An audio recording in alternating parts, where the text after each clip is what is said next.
for this event. You may remember me from the last one back in December. We got a great show for you again. Got 5 amazing founders that are going to be presenting their businesses, and they're coming from all around the world. We have people dialing in from every corner of the globe. So let's get to know you before we jump into a little bit of what to expect from this event if it's your first time joining us or you've been to many on Air Meet with us. But let's start by just figuring out where y'all are coming from. If you kind of hover over that People's tab, click the X, you can see the chat. So we have people from Colombia, we have people from Australia, we have people from Luxembourg, California, Monterrey, Mexico. Keep it going. Share your LinkedIns, connect with each other. This is some of the most fun things that you get to do.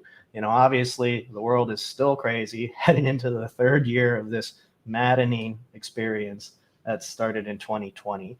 But that doesn't mean we can't connect with each other still. So we use this platform called Air Meet that allows you, regardless of where you're coming from, to be able to connect with people from all around the world.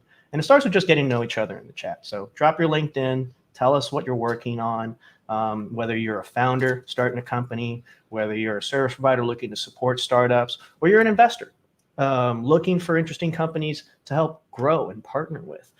This is the event for you, all right? Another couple things about Air Meet. Right now, you're seeing the big broadcast. If you had just come in before we started the broadcast, you notice some virtual tables.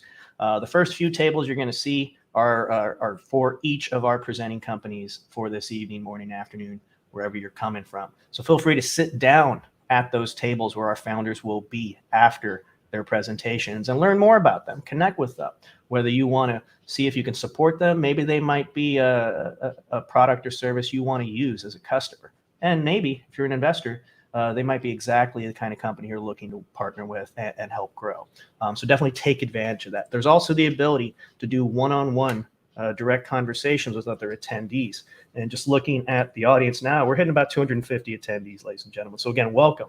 If you're not on Air Meet directly, you may be watching us on YouTube, Twitter, LinkedIn, or Facebook. So welcome from across all of those channels. We will be sharing the links in each of those channels to join the Air Meet. We'd love to have you here in the actual event room proper. But if you just like watching us in the background on YouTube or wherever, more than welcome to. Thank you for joining us. So a little bit about Founder Institute, then we're going to get into our first segment of the evening.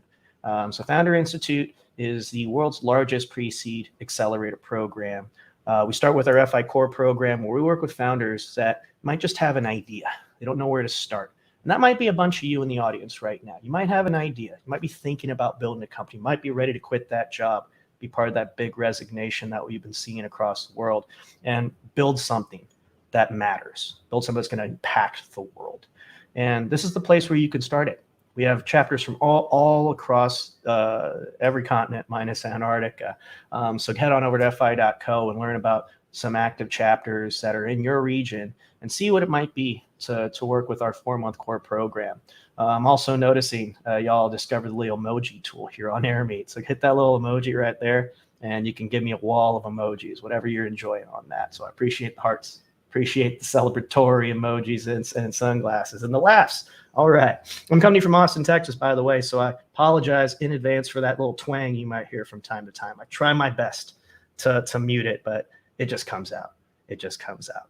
So as I mentioned, Founder Institute, we've been doing this since 2009, heading into our 13th year. We got a lot of amazing things in store for you for the year ahead, but we're just waiting for a future event to tell you a little more about what's in store there. So let's get right into it. You know, we're hitting about 10 minutes into the event. I want to introduce our keynote speaker who's going to be sitting down with me for a fireside chat this evening, morning, afternoon, wherever you find yourself.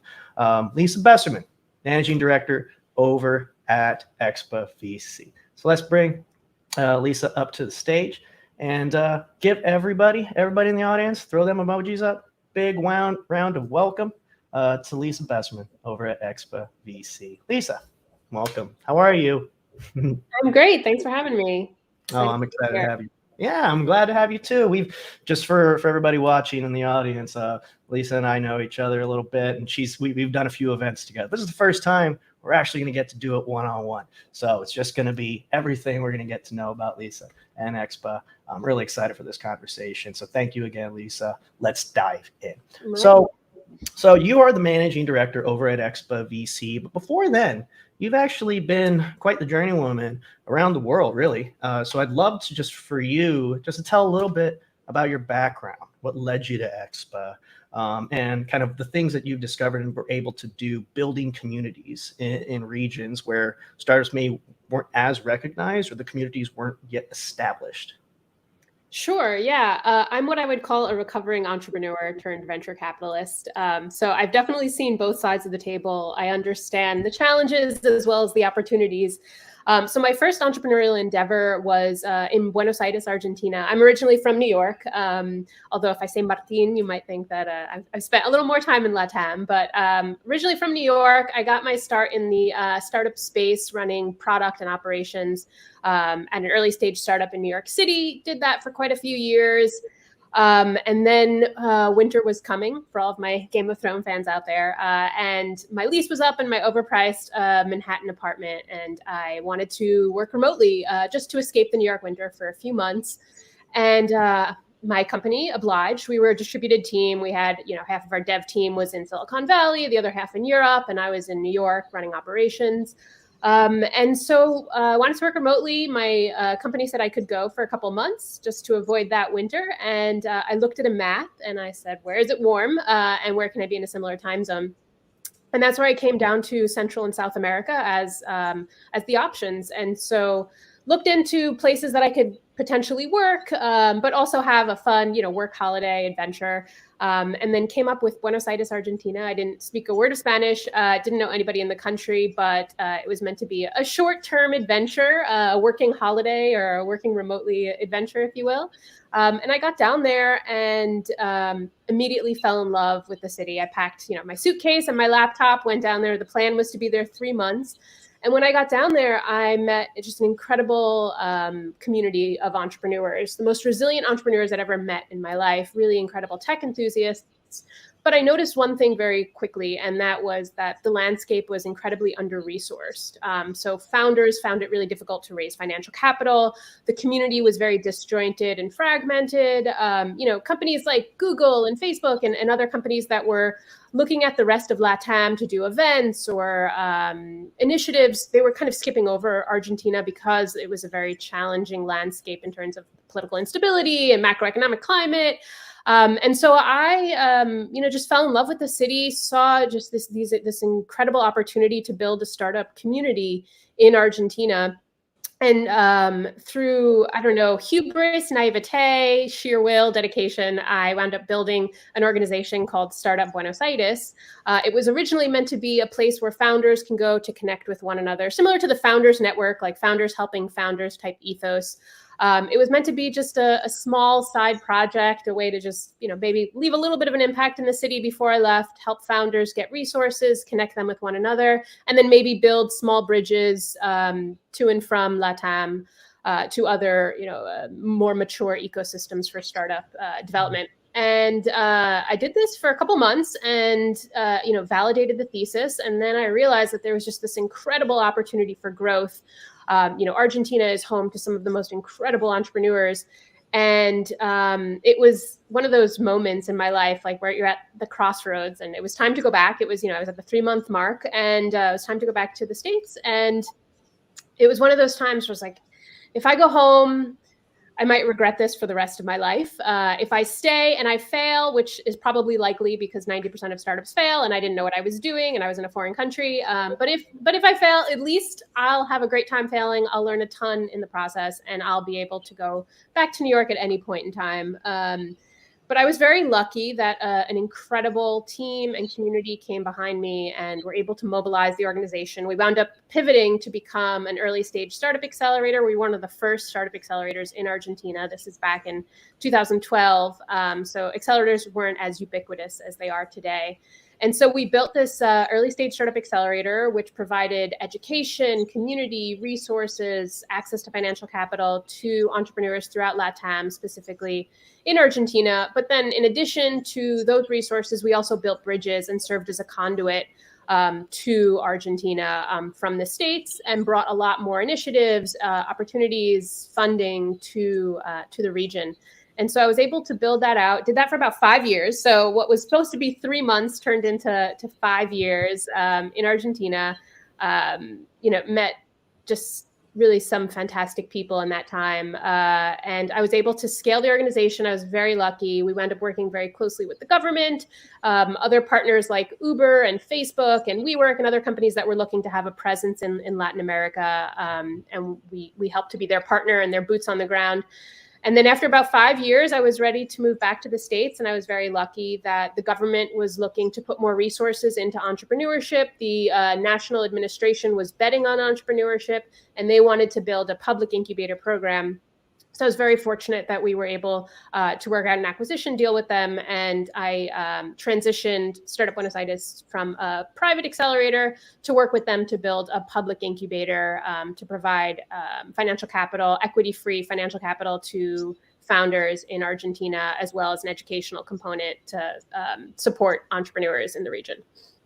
That's fantastic. So I feel like you've seen it all from at least at that point. When it comes to accelerators, I've seen it on the private side, I've seen it on the public side, and then when I moved to Austin, where I currently am, I was recruited to run Indeed's incubator.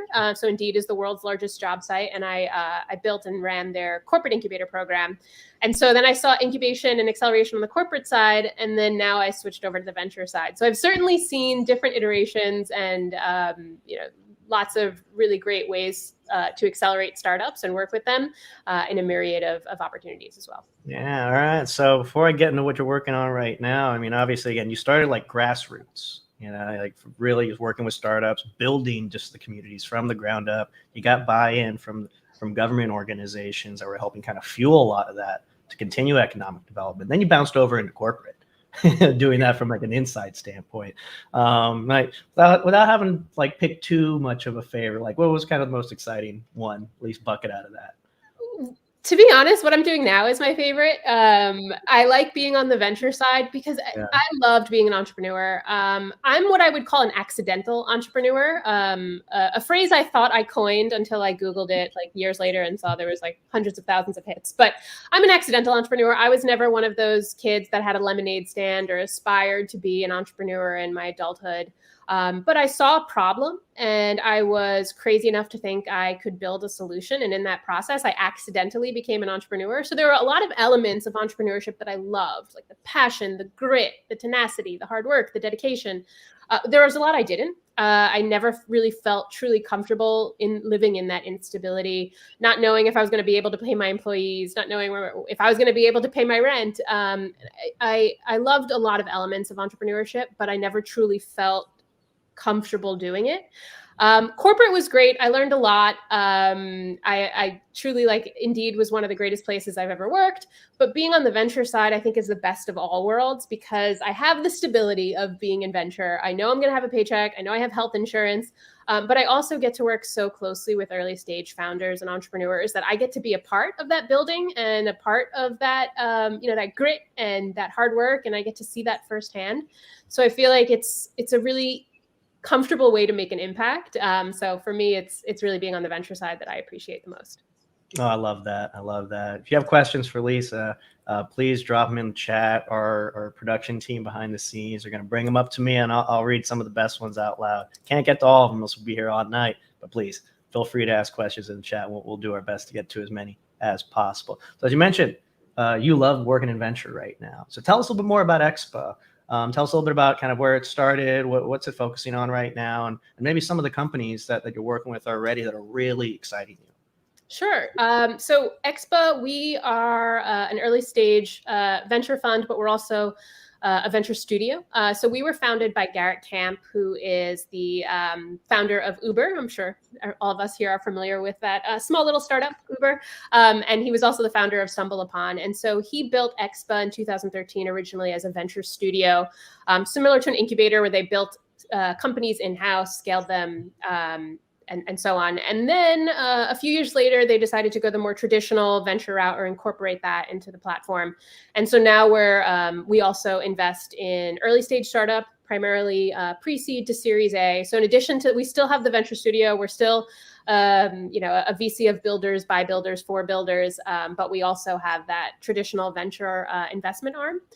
We are agnostic, so we're a generalist fund.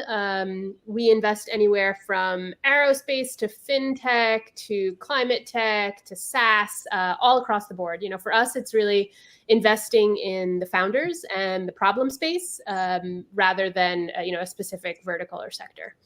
Awesome. We have quite a robust portfolio, but I'd say some that come to mind. We recently invested in a company called Farm. And so they're a climate investment platform. They have a community-powered tool for investing in undervalued land assets. And the goal is to significantly reduce carbon emissions. So it's just a really beautiful mission. Another exciting startup we have is called Detect. And I hope everybody remembers this one because what they do, they're a diagnostic company. And they developed an accurate and affordable molecular COVID-19 test to give everyone access to PCR lab accuracy. And those are available online depending on when you check the website because they sell out in like 6 minutes. But I'm hoarding my Detect COVID tests, of course. Another one that's really interesting is called Prometheus.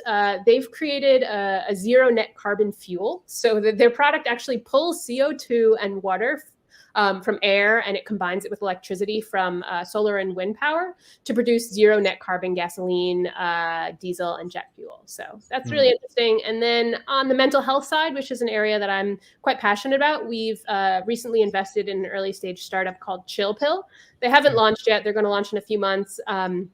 And they're a mental health platform for Gen Z women. So big mixture of like climate, aerospace tech, fintech, SaaS, all the cool things. That's awesome. Yeah, again, across the board. I love the fact that you'll have the ability to really cross a spectrum in this variety of different verticals, hold different kinds of sectors, and really make impact in those areas. Whereas again, in traditional firms, they're really centric to maybe just one region or one specific vertical of industry. So it's really unique what y'all are doing over there.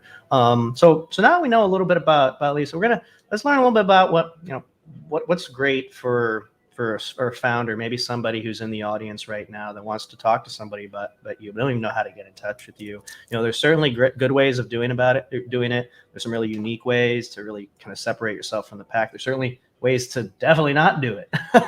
But in your perspective, in your experience, what have been some pretty solid standard or best practices for founders that are maybe starting that first pre-seed round? They've gotten through the angel, friends and family kind of round. They need to start building their circles. They need to build that investor pipeline. What are some good ways for them to set themselves apart, but also ensure they're not running afoul of any etiquette things that they're still learning on the fly?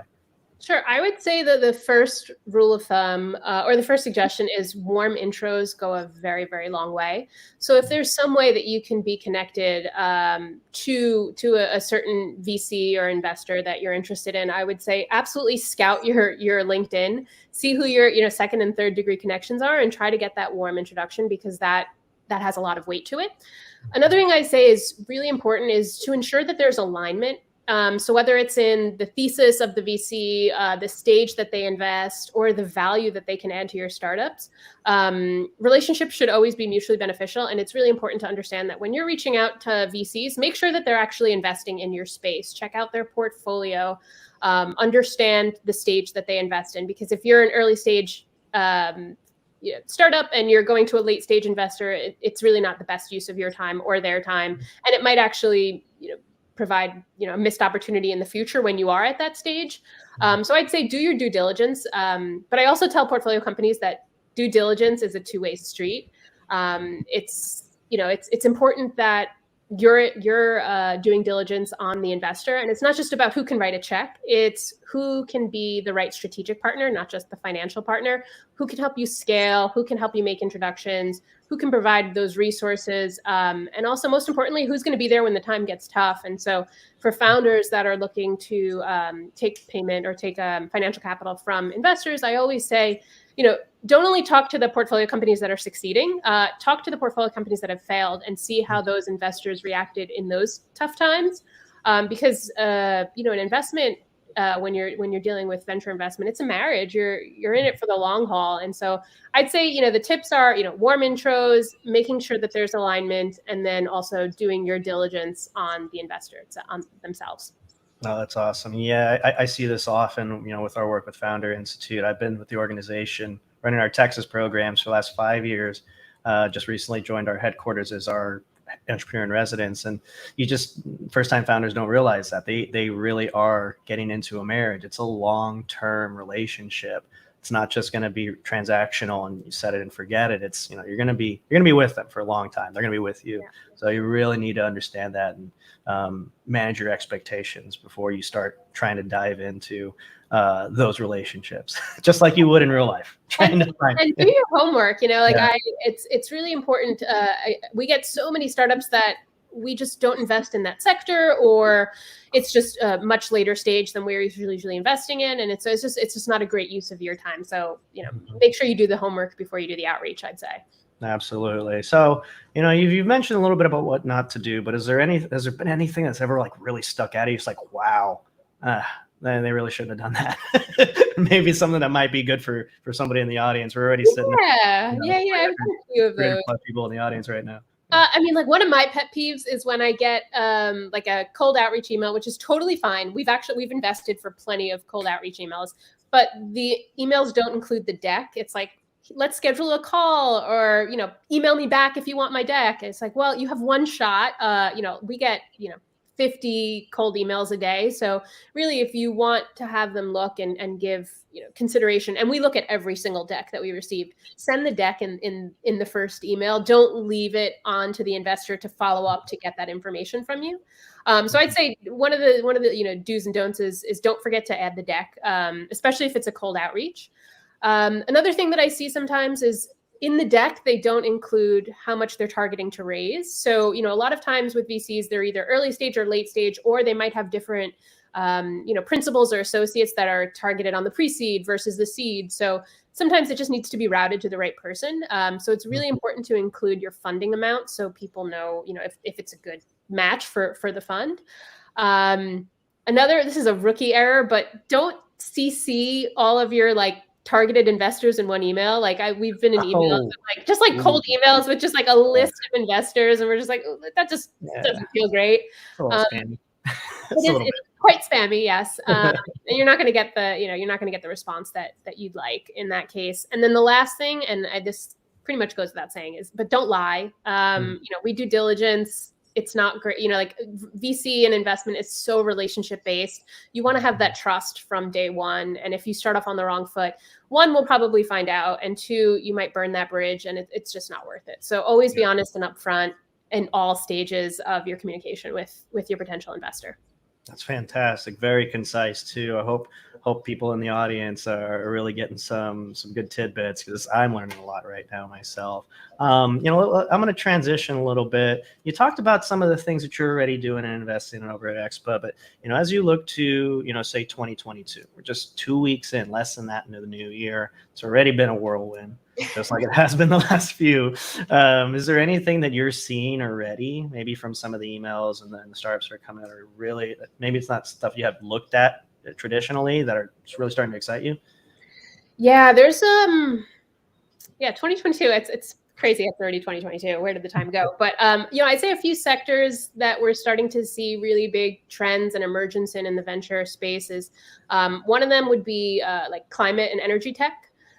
So, the UN Climate Change Conference, I believe that was in Glasgow, that showed us that politicians are willing to support improvements in energy transition and climate change. They just need to lean on tech to do so. So climate and energy tech entrepreneurs actually have a really wonderful opportunity to build companies that can make real impact and help us meet the world's ambitious net zero targets. And if you match that with the investment community that are looking more closely at ESG policies, you have the ideal mix for more investment dollars flowing into climate and energy tech, especially this year. And there's been a launch of a dedicated ranking of investors in the sustainable energy transition. It's called the Climate 50 this year, and that's even more evidence of the gathering momentum in that space. So that's one space that I think we're going to see a lot of startups emerge in at the early and late stage. Next is, I mean, this is pretty obvious, but healthcare. The trends precipitated by the pandemic for health tech entrepreneurs are going to continue, as national health services continue their focus on pandemic prevention and treatment. And similar to the future of work, which is also another one that I'll touch on briefly, the way that health services are provided has been forever impacted by the pandemic. And startups that focus on areas such as like remote patient management or are working to remove frictions for research and drug discovery, they're particularly well positioned to benefit from more funding and less inertia. So that's another space I think we're going to see a trend in. Third is fintech. Like financial services was the leading sector for venture investment in 2021. I believe there was over 134 billion invested with like almost 200% year-over-year growth. So that in itself is, I think that'll continue. There's this desire for personal financial stability and security amidst all of the economic uncertainty that's unfolding in the world right now, unfortunately. But I think we'll see more B2B payments being digitalized, BNPL, like the buy now, pay later platforms. And then I expect to see innovation in the infrastructure layer as well, and consumer tech and business payments. And then not to mention, of course, growth in investing in crypto assets. So I think they're going to, like the investments and the financial services, fintech will continue to be a leading sector for early and late stage investments in 2022. And then the last is one of my favorites, coming from Indeed. I've seen it, as we were building new products at the start of COVID is the future of work. There's been a very obvious tectonic shift in how, where, and why we work over the past 2 years or almost 2 years. And it's no surprise that the future of work has a huge potential to be a major area for investment this year. And the next generation of HR tech startups will create richer methodologies to measure top talent, both at the hiring and across the employee development experience lifecycle. And then that also, you have to consider the creator economy. As the creator economy considers to grow, and it shifts our cultural mindset, and workers are redefining their definitions of work and career, and there is market validation that a sustainable living can be made as a creator. So I'd say those are my top few, like climate and energy, healthcare, fintech, and future of work. Oh yeah. Again, I have a feeling like a lot of these things are just, we're going to see not only that, but even more discoveries in these fields. I learn something every day talking to founders that are really exploring this space. We got a couple that are tackling a lot of stuff in environmental sustainability that we're going to be presenting a little bit later here in the evening. So thank you again. We're going to change it up a little bit and get some questions from the audience. We've been getting so many. We're sitting at about 330 plus people here. Thank you. If you're just joining us from the start of the event, my name is Martin. I'm the Entrepreneur in Residence for Founder Institute. I'm joined over with Lisa Besserman, Managing Director over at Expo VC. And we're going to take some questions now from you. We got a few. We're going to try and go through these rapid fire as much as we can, and then once we'll wrap here, we'll get into the presentations for the evening. Thank you again. One thing to mention also, if we can't get to some questions and you guys want to connect, feel free to tweet me. It's just my name at Lisa Besserman. Happy to connect offline as well. Absolutely. I'm sure our production team will drop that too. Follow us all on Twitter. It's an easy way to get in touch with VCs. I've seen it firsthand for many founders. Twitter is a strong conduit of communication. Just engage.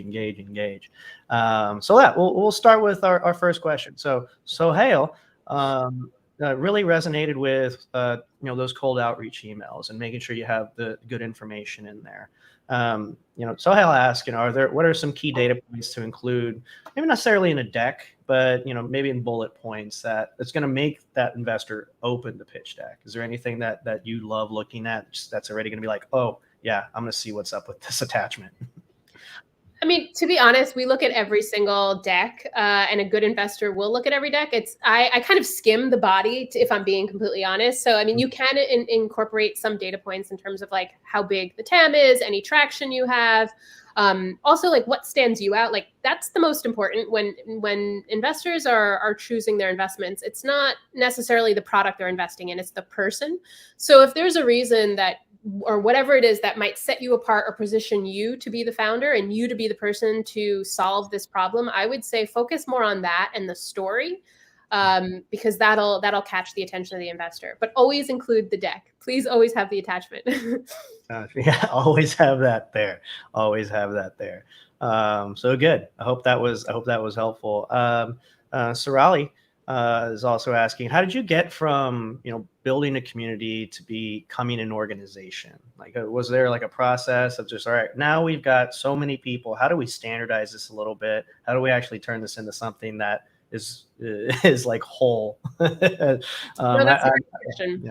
Mm-hmm. I mean, when I started Startup Buenos Aires, the first meeting was 12 founders in my friend's living room sitting there. And that's essentially like what I aspired it to be. I'm like, okay, it's like a small little grassroots club. And then really what changed the trajectory of the organization is the community mobilization. More people found out about it. We were doing something altruistic. We were providing resources and asking for nothing in return. And in fact, that's one of the best pieces of advice I ever received from a good friend of mine, Andrew Hyde. He was the founder of Startup Weekend.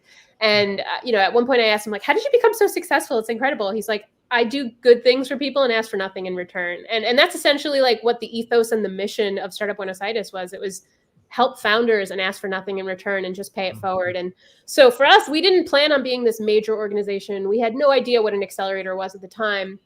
We knew we wanted to help people, and that resonated with people. And so they spread the word. We helped people. They wanted to help us.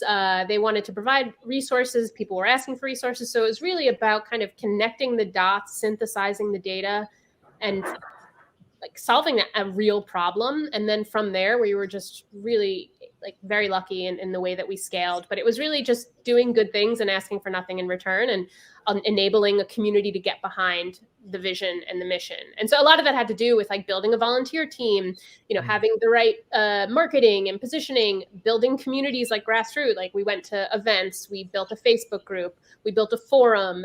So we made it, we reduced the barriers to entry and tried to make it as frictionless as possible for people to be a part of what we were building. So it wasn't an exclusive community. It was incredibly inclusive. And because of that, and because it was built like that from day one, it enabled more and more people to be a part of it. And then because of that, we were able to community mobilize that. That's awesome. It reminds me a lot of when we were starting Founder Institute in Texas. We have about 500 active members that are mentors, grads, partners. And there was never really like an immediate like, oh, this is when it changed. It just grew, and then we figured out ways to coalesce a lot of those things with those nodes that you mentioned. These little hubs to communicate and bring people together. So that's awesome. Well, one thing I want to mention is that it wasn't all like candy canes. Like, I mean, we didn't have a business model. Like I invested my life savings into building this without any idea of how we were going to monetize. The first iteration was like, oh, we would survive off of corporate sponsorships, because I saw that work in the States.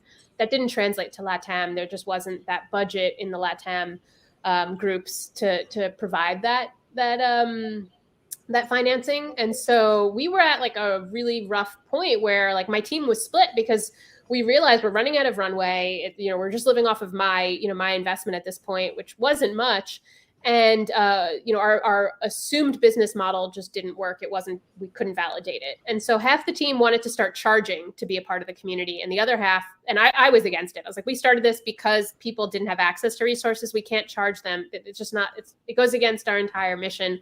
And so we were able to find like a business model within that, and it was leveraging technology. So we recognized that Argentina had really incredible developers and designers and programmers, and the cost of them were at a fraction of the cost of the US. Like you can get 3 Argentine devs for the cost of 1 in the US. And so what we did was we essentially created an agency model and connected dev shops and like tech studios in Argentina to build technology for companies in the US who are looking to outsource or offshore or hire augmented staff solutions. So for us, it was, it wasn't easy. There were a lot of like challenging moments, and a lot of times where we almost shut our doors. But I always like to say, like, it's easy to talk about the success, but there was a lot of failure along the way and a lot of missteps.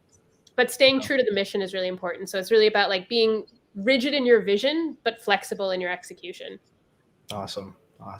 So yeah, we're just about out of time. At least I know you and me could talk here for probably hours, hours and hours and hours. But I know we have some founders that I know you're excited about seeing, and a great panel that's going to help give them feedback. So I want to leave with one last just thought from you before we let you go for the evening.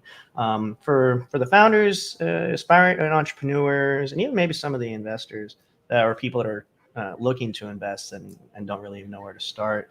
What's a great first step to just get going? Be it if you are a founder trying to start a company, or you're looking to get involved in entrepreneurship and supporting them from an investment standpoint. What's like a good first step for any of them? I would say, there's two very different paths. I'd say for the founders, my one piece of advice for founders just starting out is fall in love with the problem, not the solution. Make sure you're building something because you absolutely love the problem, not because you think you have a solution and you're trying to find the problem. It's not going to work. That would be my advice to entrepreneurs, like marry the problem, date the solutions, figure out what solution works. My advice to investors or people starting funds or people, first-time angels, it's figure out how to add real value. This day and age, like capital is commodity, like there's so much cash everywhere. It's really not about writing a check and waiting for that return on the investment as it might have been historically. Right now, it's about how can you add the most value to your portfolio, whether it's through introductions, whether it's through human resources, whether it's through support and guidance and advising. So I'd say, like, don't just write a check and wait for it to return. You have to be a part of the journey with the founder in good times and in bad. Love it. That's fantastic. We are out of time. I know. I hope I can bring you back for more of these. Anytime. Yeah, you guys have been great. Thank you for the questions. Thank you so much, Lisa, for joining us. One more emoji round of applause down there, ladies and gentlemen. Lisa Besserman at Expo VC. So I'll let you go. You feel free to stick around if you want to watch some pitches. Yeah, for sure. I'm sure you got some things to do, but yeah, if you want to stick around and come join the panel, we could always use another set of eyes on these founders that are about to present from all around the world. So let's do that. For the 340 of you joining us at this point, welcome to the Founder Showcase. We just had a fantastic conversation with Lisa Besserman at Expo VC. And now we're heading into the next phase of the event. So let's start by bringing up our judge panel for the evening. Looks like Lisa is going to be with us. But let's also bring up Rajesh, Sak, Waleed, and Juan. Let's get to know our investor panel for the evening. We got 5 presentations from FI grads from all around the world. We're going to get to know them. We have a pre-recorded tape of each of those pitches, and then we're going to bring them live. So as I said, we all know Lisa, so we'll if our production team can keep Lisa up here for the panel, that'd be great. But let's get to know some of our invited investors for the rest of the evening as well. So we'll start with Waleed Al-Bashir.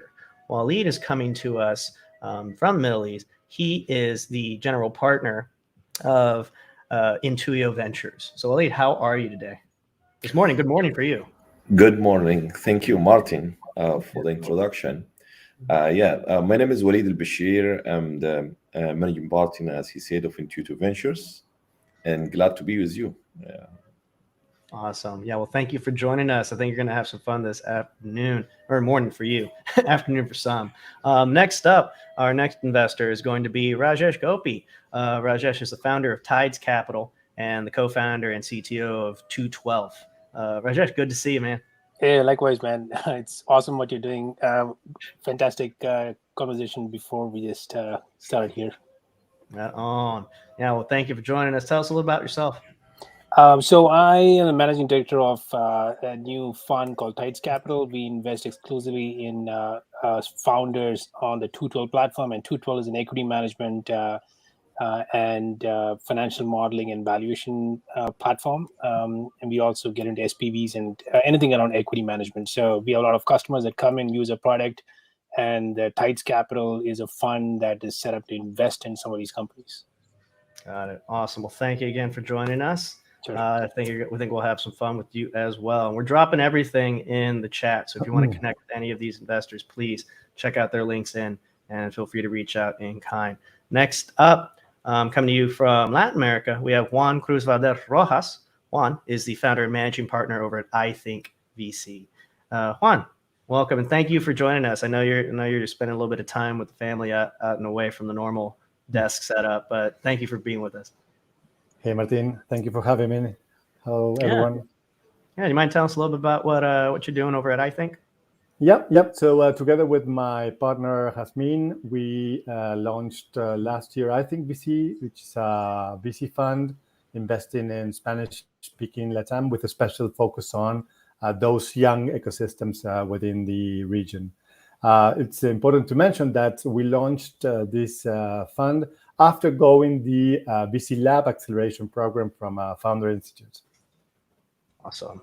And just one thing to note, all the investors that you are meeting this afternoon or evening or morning, I have to say that because we're a global organization, have all gone through our VC Lab program, a brand new program that we're doing to help emerging fund managers really get off the gates running and starting and during emerging funds all around the world, not just regulated to Silicon Valley that we've all been accustomed to for forever. So a lot of great things in store with VC Lab, and I'm glad we're able to tap into this community and really help merge these two things together. Last but not least, want to invite our final investor judge to the floor, Saka Sadiq Nuru. Saka is the general partner and main tech investor at Funder.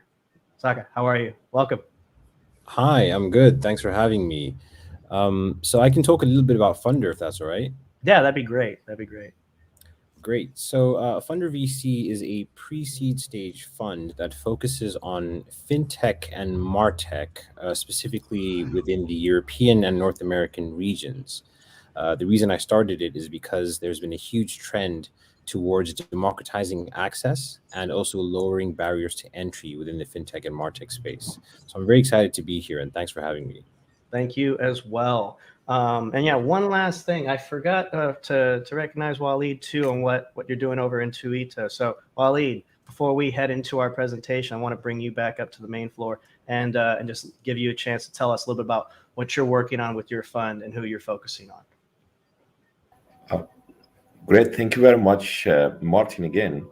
I've been in technology as a developer, as an entrepreneur, and later as an ecosystem builder over the last 25 years. And for the last 10 years, we have been working in mobility and logistics sector in one of my ventures here. And we figured out that there are a lot of challenges that are faced by this venture. In 2018, we started a venture studio based in Estonia, and we had a couple of successful spin-out out of this venture studio. And we decided in 2021 to launch a venture studio and a fund together. And we joined Founder Institute in cohort 4. We've got very great support from the UN team. And right now, our venture studio and fund is focused on pre-seed, targeting Middle East and North Africa startups. And we focus on the industry of logistic mobility and industry 4 general. Awesome. Well, everybody in the audience, we're still doing strong at 300, 330 plus in the audience all around the world. Let's get into our panel of presentations for this event. So first up, coming from one of my programs out of Houston, Texas, I'm really excited to introduce this founder, Maria Burgos of Trendy Seconds. So let's roll the tape. Let's learn about what Maria's up to, and then we're going to bring her up to the stage for some live Q&A with our investor panel. So let's get that going, and we'll take it. Burgos, and I'm the founder of Trendy Seconds, the online marketplace to buy secondhand and new sustainable clothes for women. The fashion industry is one of the most pollutant in the world. Yet over the last 15 years, we basically duplicated the items in our closets, mainly driven by fast fashion that gave us access to a lot of different cheaply made designs several times per year. Now, our value perception of clothes is so low that we only wear on average 7 times one item before throwing it away. Locally, consumers are beginning to understand the impact of their choices. They are going from just buying anything from any brand to buy from those that are eco-socially friendly, and they are going from throwing away in the trash what they don't want anymore to learn how to resell the items on the secondhand market, where they are also becoming shoppers. And this is great because sustainability is getting people's attention. However, consumers still find the sustainability fashion space too hard to navigate. They think it's inconvenient, it's confusing, and overwhelming. Almost half of them won't buy because they find it hard. They think they have to do a lot of research. They don't understand what really makes clothes sustainable. And the platforms that they have to research on are just too much. I know this firsthand because it happened to me. And this is exactly why I created Trendy Seconds, because being a more responsible shopper shouldn't be hard at all. Trendy Seconds is an e-commerce site that combines the best of the sustainable fashion world. We offer secondhand clothes and also new sustainable items. To make the experience even easier, we aggregate dozens of different sustainable sites. We vet every merchant according to the United Nations sustainability goals, and we work with fashion stylists to curate our product inventory. On top of that, we offer our vendors an integrated checkout to enable shoppers to buy at the point of inspiration and from multiple retailers at once. We launched our MVP in November, and we already have over 50 different merchant partners. 10% of those are integrated into our checkout, and we have had over 3,000 unique visitors to the site. Our business model is based on affiliate marketing, which means that we get a commission every time we make a sale. We don't handle any inventory or logistics, and this is completely free for the user. We are currently evaluating a second revenue stream by vendors' request, which is a special product placement within our site. We want to become the specialist at the female sustainable fashion world. This way, we will differentiate from competition. I'm working with a great team of hands-on advisors with a lot of great partners and suppliers. And we are currently looking for a full stack developer with e-commerce experience and introduction to potential investor. Thank you so much for the opportunity.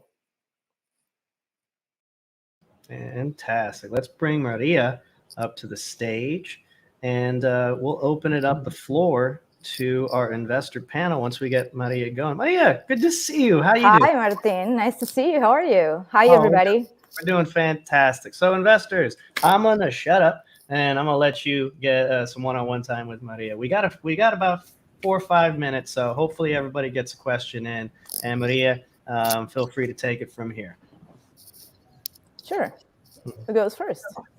I can ask you the first question. So, do you have an inventory problem with your solution? Not or really. Is it a drop shipping type of yes, platform? it's a drop shipping model. I don't handle inventory or logistics at all. Fantastic, love it. And what's your margin on each of these sales? So on average, it's 10%. But this is the first revenue stream. We have a roadmap to open up new ones as we learn and go. And what's your traction so far? What's your revenue? What have you done so far? So we have a couple of sales. We are working on improving the experience, and we are getting a lot of feedback from the users. So we actually soft launch, not to spread the budget across, the whole United States in terms of advertising, because we want to get feedback, improve, learn, and then go back. So the traction has been so far 3,000 unique visitors, most of them from the States, and our social media is growing daily and newsletters as well. Yeah, love it. Good luck. Thank you. Good. I can go next with my question. Hi, Maria. Nice to meet you. Hi. So help us understand how big can this be? Help us understand what's the size of the secondhand clothes or items you market?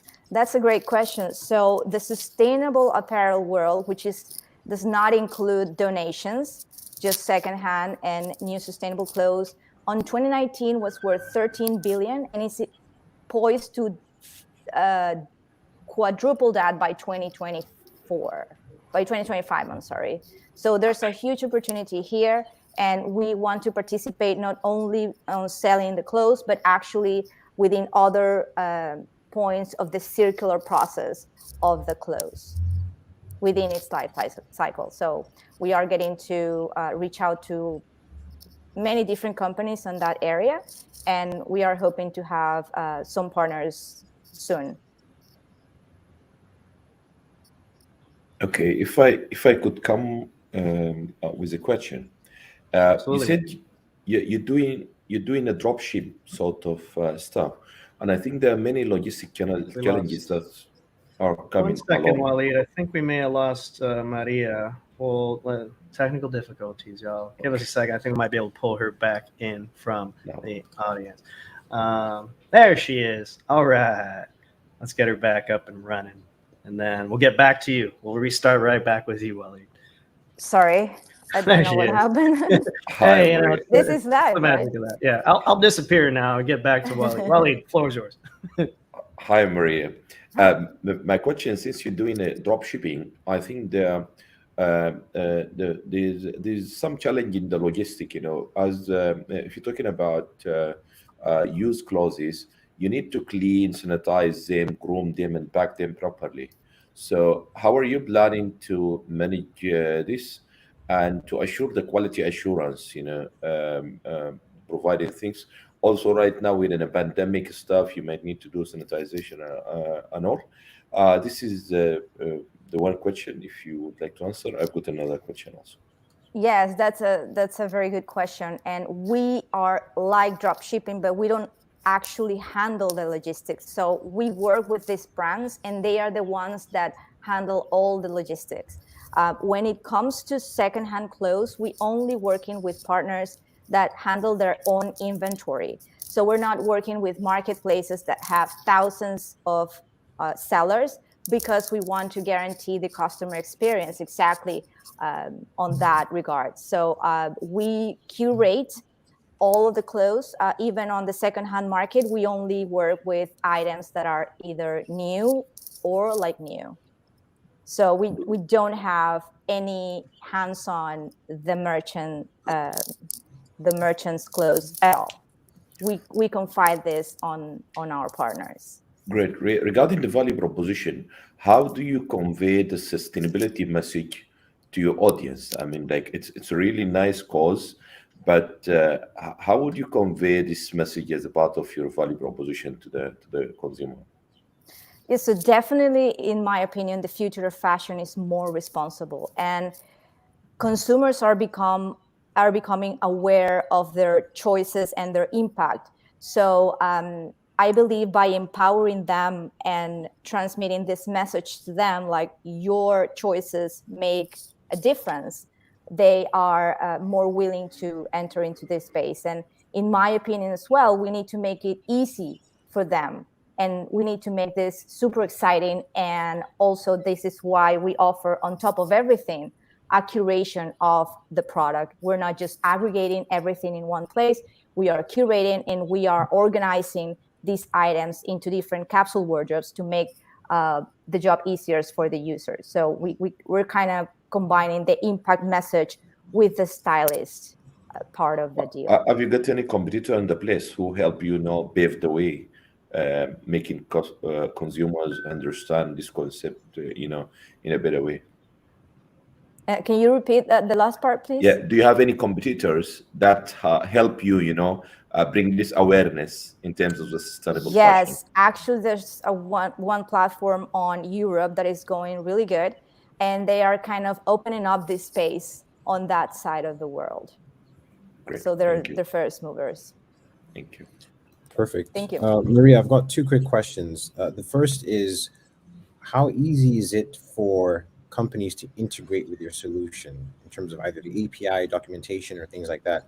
And the second is around your background in terms of, I know you worked at 3M and Santander, which are not necessarily fashion related. So what is it about your background that makes you think you can execute, and how you got into this? Yes, so the first question, we are partners with Shoppable. They provide the technology solution for multi-vendor checkout. The integration is pretty simple. Most of our brands are hosted on Shopify, and in that case, they need to download an app, install it, and that's it.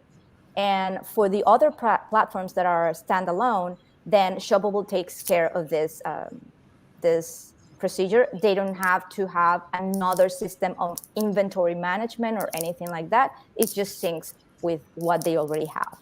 And regarding my background, I've always been the incumbent. Like I have pursuing my passion throughout my life. When I decided what to study, I got a dentist degree. So I went into healthcare because I always like to help. But in the middle of those years, I founded my first company. It was an advertising company. And that was my aha moment because it kind of like, it was an experience almost by mistake. And I loved it. So when I got my degree, I decided to explore. And, I got into, my first job was in a financial institution. After that, I got into an MBA and ended up making career in big companies like 3M on sales and marketing. But always I like to, my job needs to have an impact. So during my last job at corporate world, I also started another company back in Venezuela. And now I stumbled upon this because I had this problem, and I've been always have this entrepreneurial heart.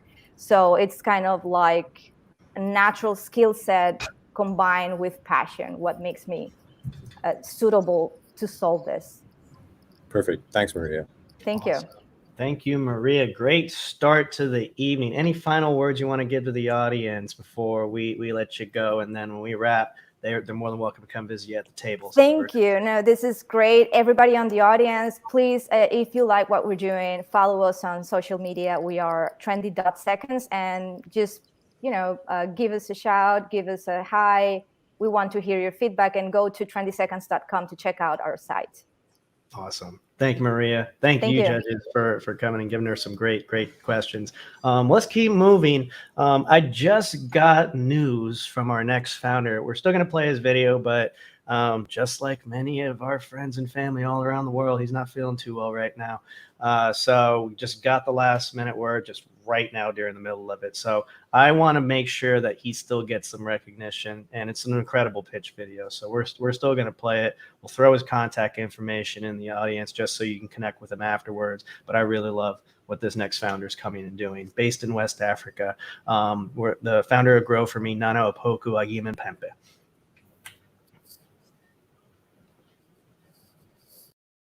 Founder of Grow For Me. So last year during COVID, we started our agri-tech. Within 6 months, we've been able to build our first MVP, a crowdfunding, crowd farming, and commodity trading platform. We've been able to recruit 18 people and raise $150,000 from 700 sponsors. In addition, we've been able to trade $250,000 in commodities, specifically soybean and maize. Did you know that the agri industry by 2030 will be worth $1 trillion and there'll be 2.5 billion mouths to feed? So what are we doing in that space? Looking at a specific area called the commodity trading space, valued at $100 billion, there's a couple of problems that we solve in that particular space.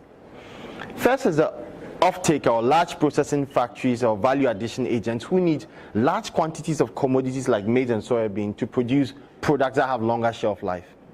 The challenge is that they do not get the commodities when they need them, and if they do, it does not meet the quality they need. On the other hand, are farmers, smallholder farmers, large-scale farmers who produce large quantities of commodities, yet do not have a ready market. Hence, a lot of it gets rotting in the villages and commodity-producing places. This produces an opportunity for people we call aggregators, who typically will buy from the farmer and sell off to the off-taker. However, the aggregator has a number of challenges. One, he lacks the needed financing to buy from the farmer when he needs to. Two, he lacks the required standardization to ensure that the commodities that he sells to the off-taker meets the right standards and quality, in some cases even quantity.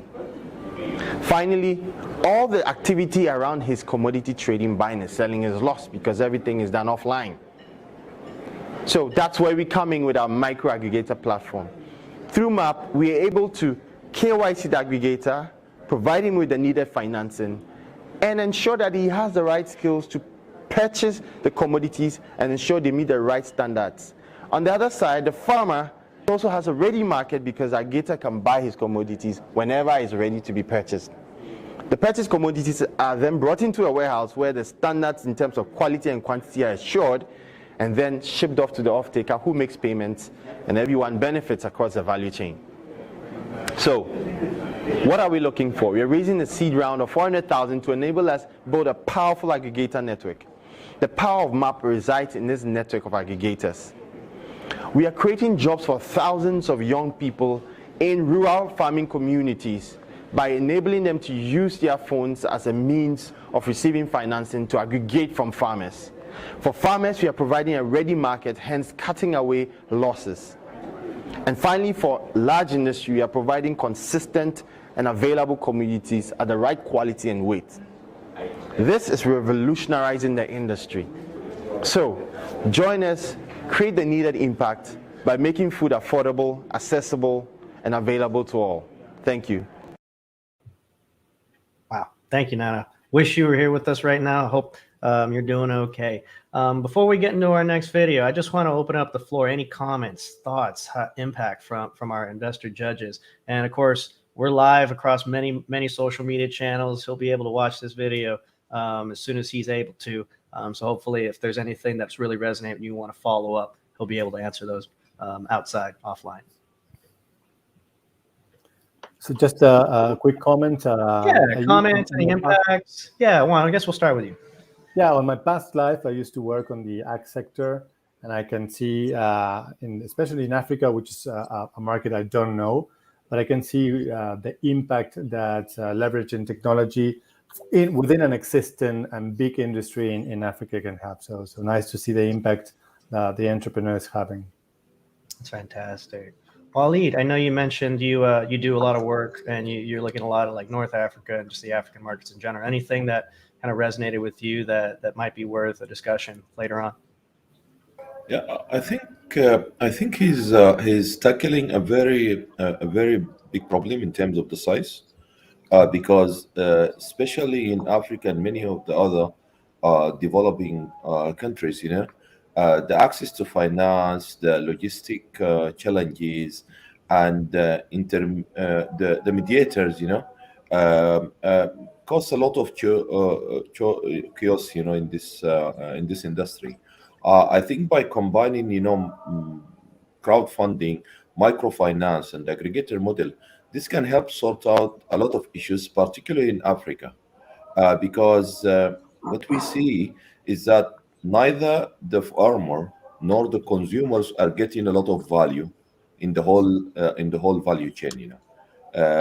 Mostly mediators are the one who are getting the values, and sometimes some of the crops they get bad on the field just because the lack of proper aggregation and the lack of digitization in this industry. I think he's tackling a very important problem, especially after the pandemic. I wish he will get well soon, but he's doing some great job. Fantastic. Awesome. And it's been eye-opening just getting to know him and watching kind of where the progress and the momentum's already been there. Rajesh, Saka, any other thoughts or comments that might be worthwhile for Nana? Yeah, so I've spent a lot of time looking at a similar program in India that's one of the biggest ones called ITC eChopal. And there, the additional value proposition besides funding and finding a ready-made market was providing a lot of knowledge around scientific method for farming, providing information about weather, the market pricing, any hedging strategy that has happened outside that can basically make the farmers determine, okay, whether they should go into maize farming or rice or cocoa or something else, and determine the risk management piece of it and sale of all the farm inputs. So there's a lot of ecosystem that ITC eChopal built, and that became one of the biggest markets for farmers. And so I think the idea is fantastic. He can definitely add a lot more value to farmers by adding some additional pieces and trying to seize some existing models out there. So, but super impressed with what he's accomplishing. Awesome, thank you, Raj. Last but not least, Saka. Yeah, I have an interesting purview on this. I actually went to school in Nigeria and I'm from Botswana originally, so I understand the problem pretty acutely. What I think is interesting is the fact that he has a technology platform, but technology is one layer to the holistic solution that he has to solve. So I'll be very specific here. In Nigeria, for instance, in developing markets, doing something as simple as KYC, you're making the assumption that people have ID cards, right? That they have email addresses, that they have some of the basic things that you would assume in a developed country already exist. Another second layer problem you can think of is the logistics, right? Beyond having the aggregator, you need a car to pick up the materials, transport them. The roads might be bad, there might be damage or theft along the way, armed robbers. There's just a lot of different things that you might need to solve. So technology is one aspect of the solution that needs to be end-to-end across the value chain for all the players. And that could involve logistics, ID recognition, all those types of things. So he has a great problem that he's solving. He has a decent solution, but I don't think it's only technology that will solve the problem he's trying to solve. But it seems pretty interesting. That's fantastic. Thank you all for that feedback. And hope, again, Anana, hope you get a chance to follow up with every single one of these investors shortly. So thank you all again for that. Let's keep it moving. We're hitting the halfway point of the presentation of the evening for the Founder Showcase. We've been hovering strong, 300 attendees plus. Thank you all for sticking around. We got a few more left, so let's get right into it. Our third pitch of the evening, morning, afternoon is Hasmasaki, based out of Naperville, Illinois. Let's get, and his company is called Stable. And co-founder of Stable, a digital health platform moving post-op rehabilitation from the clinic to the patient's living room. Last year, my 13-year-old cousin had ACL reconstructive surgery after blowing his knee out playing basketball. During his discharge process, he was given a set of exercises he had to start performing immediately to ensure that he had an optimized recovery. However, a lack of adherence to a lot of this post-op work extended his recovery timeline by 3 weeks, in which time my aunt was unfortunately exposed to COVID. This sparked my interest to launch Stable and help patients recover from the comfort of their own homes from surgical procedures. But my cousin wasn't just a one-off scenario. In fact, last year, over 5 million Americans failed to adhere to their post-op recovery work, and a recent study identified 3 leading reasons: inconvenient exercise program, a disconnect with their surgical staff, and no visibility into what their recovery was actually helping them progress. Poor surgical recovery is costing hospitals over $27 billion annually in the form of patient readmissions, federal fines, and over $200,000 of lifetime value lost. Stable is here to solve all of that. We're a post-op rehabilitation platform focused on patient adherence. We create custom recovery programs, facilitate daily rehabilitation sessions, and share quantitative insights and progress back to show them their recovery is working. We're able to do all of this by leveraging live motion analysis on a smartphone or laptop camera, allowing us to accurately calculate a patient's range of motion and increase their engagement during their remote recovery. And to make adherence 3 times higher than what it already will come, we share all of the recovery data back with the patient's medical team at the operating hospital, allowing them to remotely monitor the patient's progress. Unlike alternative solutions on the market, Stable is the only one to maximize the patient-provider relationship established throughout the surgical procedure. Our unique positioning within hospitals allows us to take key patient data going into surgery to help them identify what an optimized recovery looks like and effectively allocate resources. Our value prop became so promising that the largest health system in the US, the Veterans Health Affairs, is collaborating with us today, a facility with a health system with over 600,000 surgeries every year and 1,200 facilities across the nation. Converting the current collaborating hospitals into paying customers over the next 2 years has the potential to generate upwards of $25 million for Stable. While targeting private institutions, we've validated our business model with an annual licensing and a per-patient recovery for every patient's recovery that Stable manages. Over the next 7 years, we plan to scale from our current pilot opportunities all the way up to large health systems in the US, allowing us to take the industry by storm in already growing opportunity. As a CPA and CEO, I have vast experience working in digital health enterprises. Abhinav is a key developer and leading the tech development of our product. And behind us is a team of successful advisors. We're currently raising a $400,000 pre-seed round to help fund our current pilots and get to the point of commercialization. Thank you. Awesome. Hamza, let's bring you up to the stage. Hamza Saik, I think I stumbled on your name earlier. I apologize. I have a very Okay. difficult, I have a I difficult totally heard that one. It was yeah, Hamza Zaik, everybody, give it up. So let's open up the floor to questions. The floor is yours, sir. So I can start, Hamza. Hello, nice to meet you. I'm Juan. So Hamza, Hey. This is a question regarding traction so far. So what have you done so far to understand and eventually show that there is a real demand for the service that you're offering? For sure. So we started off on the patient level. We've started managing 5 patients recovery coming out of surgery just to first gauge whether they're willing to adopt technologies to help them recover remotely from these procedures. And we've gotten great feedback and engagement on our platform. We then targeted clinical specialists within the hospital. So these are the surgeons, the physical therapists, key users of the data. And they're even more eager to adopt our solution because we're not eliminating them from the workflow of managing their patient's recovery and still keeping them engaged with them beyond the clinical walls. And then we went to the decision makers within the hospitals and showed them that the financial value that we're able to provide in terms of allowing them to monitor more patients using their current capacity, but also creating a transparency in terms of a patient's recovery as they're doing it remotely, allowing them to actually maintain the profitability of each patient going through surgical procedures. Good. Awesome. Hey, Hamza. So I've tried to sell my previous solution, my previous companies into Department of Defense, Veterans Agency in particular. It's a very long sales cycle.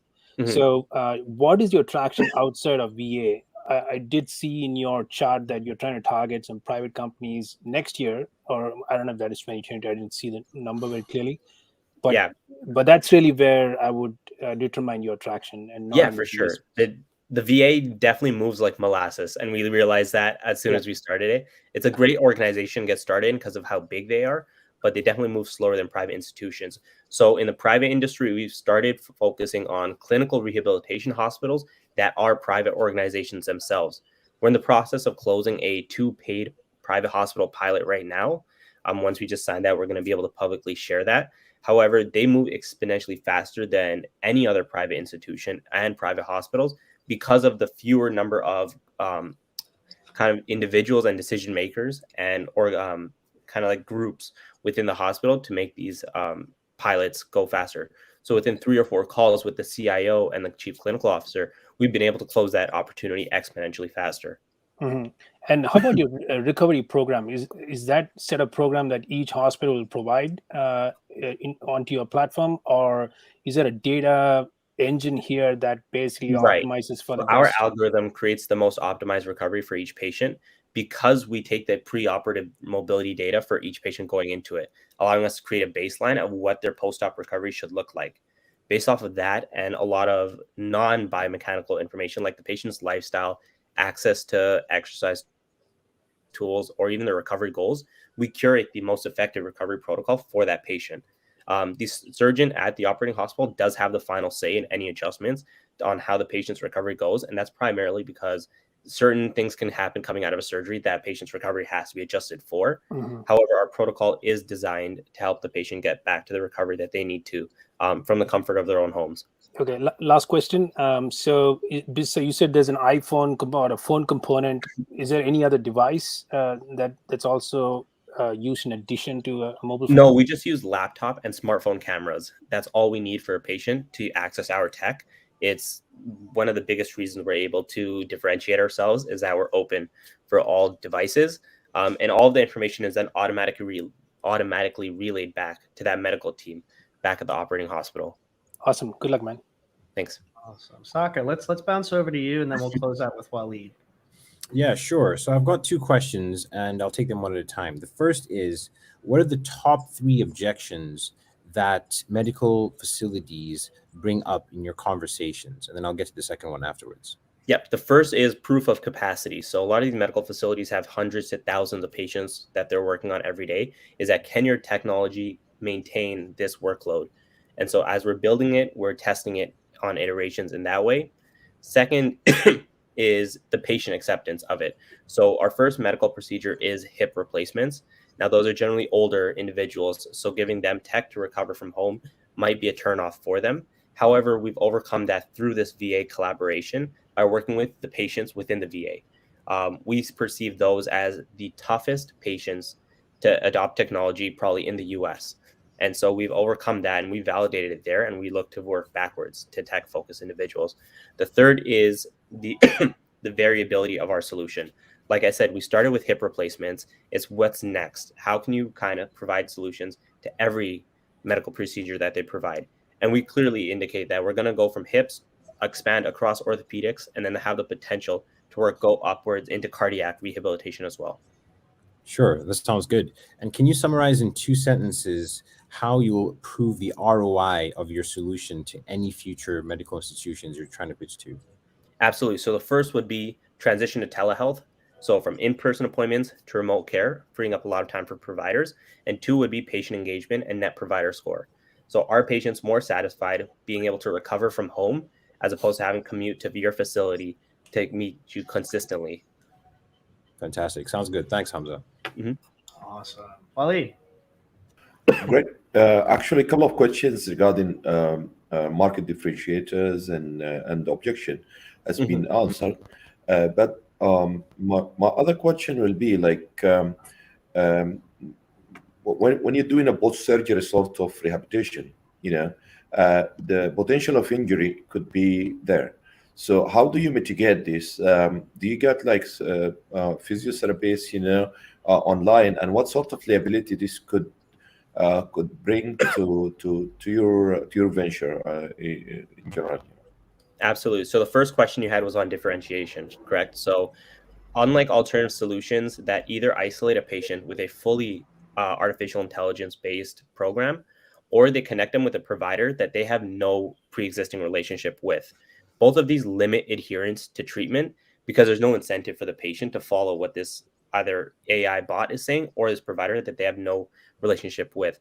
Us connecting back with the surgical staff that you have a relationship with throughout your whole procedure allows them to be more incentivized to adhere to this recovery protocol, and more importantly, be addressed if they're lacking of any adherence. So that's our unique positioning there in terms of our solution. But also by taking the pre-op data being within the hospital, we can now identify what a post-op recovery should look like. And other solutions aren't able to do that because they're directly within the chronic and musculoskeletal space. Secondly, for our solution, we're completely autonomous in the sense that a patient is able to do the recovery work without having to see a physical therapist in live time. That's why our information relays using the backend for the PT to remotely monitor the recovery whenever they get a chance. We do analyze the patient's form using our algorithm to make sure that they're not overexerting themselves in terms of range of motion, repetitions, or anything that can put their body at risk coming out of surgery. But we do monitor also symptom level issues in the sense of bleeding, swelling, pain, and share all of that back with the PT and the surgeon as well, so that they can identify risks of a readmission earlier than what they would generally be able to. So you're basically transmitting the liability to the health institution, rather than keeping it in yourself. Do you need any sort of clinical trial or any sort of specified regulatory approval in order we to are do not this? FDA regulated or Health Canada regulated, and that's primarily because we do relay all that information back to the medical expert at that hospital so that they can make that final decision. We don't eliminate any of the decision that they're making. The last question, who pays you, the insurance, the patient, or the hospital? The hospital pays us upfront for our license, and then for every patient's recovery, we manage. Thank you. Awesome. Thank you, Asma. Any last things you want to tell the audience before we let you go and move on to the next one? Floor is yours for the next minute. No, we're just definitely looking to connect with investors across the U.S. As we're actively trying to close this pre-seed round and capitalize on a lot of the pilots we have in place. Like I mentioned earlier, since we're not regulated, these pilots give us the commercialization data we need to start scaling and selling to hospitals across the U.S. So we're in this unique situation in digital health that's to our favor and in this growing market that we look to expand on. Awesome. Thank you, Hamza. And yeah, make sure to connect with Hamza as well as all of our founders presenting tonight at the virtual tables. If you're really enjoying what they're working on and want to connect with them more, we'll get to the networking after these next two pitches. So thank you again. Good luck. We'll catch you at the virtual tables. Let's keep moving, ladies and gentlemen. Our fourth pitch, we got two more. As I mentioned, we got two more. This next founder comes from Bucharest, Romania. And I love this organization. We're all over the world, and we get to feature founders that are working on amazing things, not just in the markets that you normally would expect out of a usual pitch event. So the next founder, again, as I mentioned, coming from Bucharest, Dan Huru, founder, CEO of MeatGeek.ai.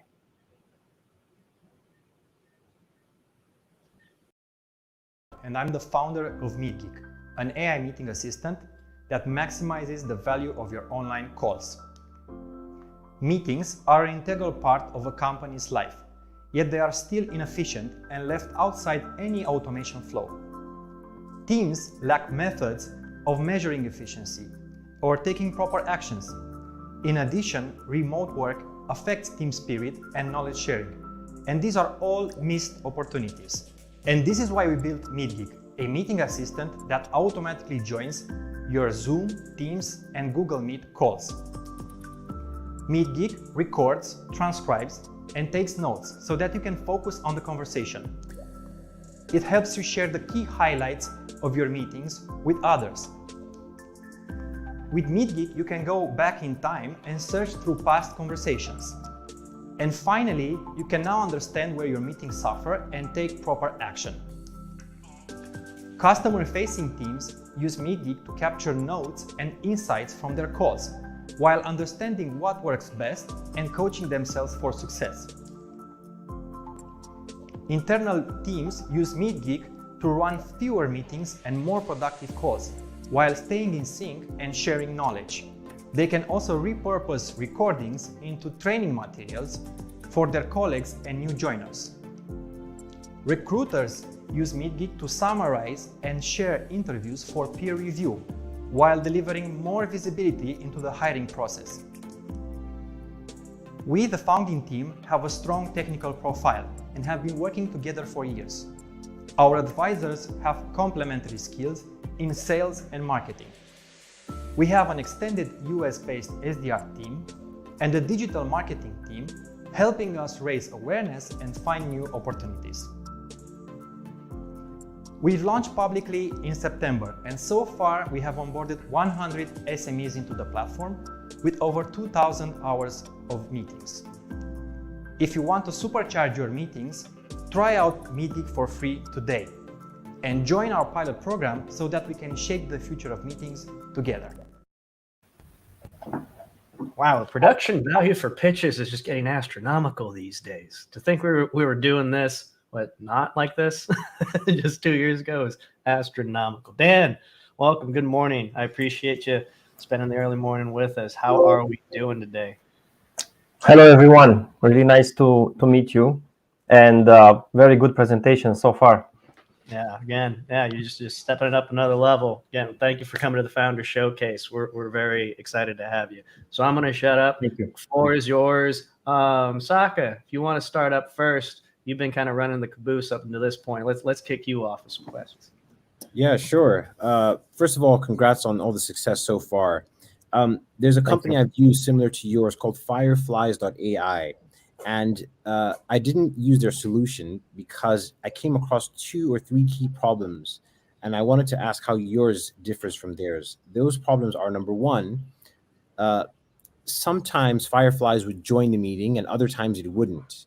And so there was sort of a technical glitch there or issue. And even when it did, there were other parties in that meeting that would be confused with this random entrant or person on the call. And they'd be like, who is this? What is this? Are we being spied on? You know, there's a bit of skepticism around a third party listening in on your calls. And the second problem is the notes that Fireflies would take were often incoherent. So I'd look at the transcripts afterwards and it didn't necessarily capture all the bullet points or, you know, the spelling mistakes, or it wouldn't capture accents, things of that nature. So that's my key question there. How does your solution solve those 2 problems or differ from Fireflies AI? Yes, thanks for the great question. So first of all, we use native integrations. That means we have native integrations with major platforms like Zoom and Microsoft Teams. So that means that the solution is technically stable and it joins your calls. Now the thing is that you have to be the host. So only the host has an account, and he is responsible for recording the call.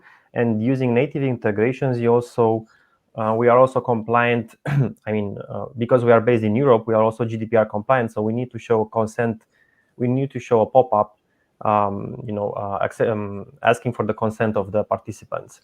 So this is very transparent. Now, yes, there is a part of the, and we've seen that in our work so far. There is a part of people. There's always a percentage of people that are skeptical to being recorded. But it also depends on the industry and on the use case. And on the use case that we have been working so far, it's usually under 10%. And that is sometimes very easy to manage if the benefits are explained properly. Now, the second question was about the note taking. Yes, so the speech to text, let's say the speech to text technology in general is not perfect, and it also depends on the industry, of course. We have various ways to tackle that, and we don't rely only on the transcript. So when we create the notes, we also create automatically video snippets that can contribute for the speech to text errors. And also we have, in our product, we have a templating mechanism built in, which applies different templates to different types of meetings, because not every call is the same. So that gives a higher accuracy for the notes and better context for them. And that usually, solves a lot of the missing items that might be in the call. Sorry, real quick question again. Yes. You said you have about 100 SMEs that have signed up, right? What percentage of your customers that trial your product end up A, staying with you beyond 3 months, and B, paying for the solution? Yeah, so we actually reached more than that. So these 100 are weekly active users, meaning that they passed. So we launched publicly in September, right? So it's only been a couple of months, but after the 2 months initial period, we have like this 100 customer base of weekly active users, meaning that they use the software. They either have the bot joining the calls, and as well they use the platform, the web platform, in ways like loading meetings, sharing content, creating highlights. So specific key actions that they are doing regularly on the platform. I think there was another question. There was another detail in your question. So I'm trying to get a sense of, let's say 200 people signed up and then 100 of them are active users, which means 50%, or like, is that the metric? And then maybe 25% of them are paying. So maybe 50 of them are actually paying on a monthly basis. I'm just trying to get a sense of the funnel metrics. So it's not 50%, it's actually less. So we have like a lot of subscribers coming from different directions, and we rely on, we don't rely on Google ads, we don't rely on ads, we rely on organic growth.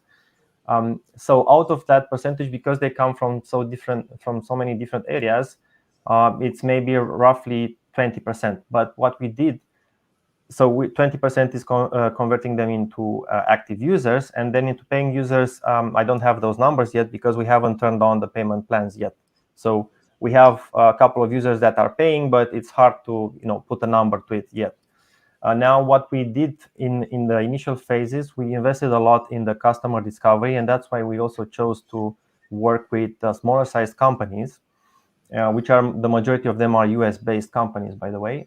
We wanted to iterate very fast on the on the features that they need, and and how to present those features to them. So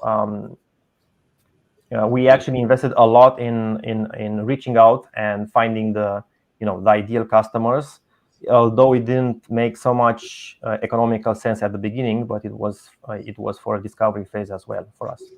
Yeah. Don't be ashamed to share that 20%. I mean, that's actually a good metric. A lot of businesses maybe get 4 or 5%. So 20% is actually good for a pilot. And it might even go down over time as your funnel gets bigger. But, celebrate that success. 20% is actually good compared to the baseline. But thanks so much. Thank you. Awesome. Thank you, Saka. Rajesh, Juan, Walid? Yeah, I can go next. First thing, Juan, for your presentation. So I always wondered why these big companies like Microsoft, Zoom, or even Google didn't have those features in their current tools. So glad to see this. So I have a marketing question. How do you acquire the customers? How do you reach your customers? It's different strategies. So as I mentioned also in the pitching, we work with several companies to help us reach out to potential customers. And what we do is, we offer them a free trial at the beginning to try to work with them and see which is the best pricing model, which is their usage patterns, because it's a fairly new product. And so we are trying to learn as much as possible, and we did a lot of those things. So we are basically doing outreach, ourselves outreaching. We are also leveraging the networks that we are part of to gain, pilot companies as well. So it's us also Founder Institute. We have some companies that were part of Founder Institute from not necessarily startups, but people involved as mentors that have their own companies and so on. And also Microsoft for Startups Network. And we are also doing an important part of the strategy is because we have a close partnership with Microsoft and we are part of the Microsoft for Startups program. We are also, trying to get as many customers for the Microsoft Teams experience.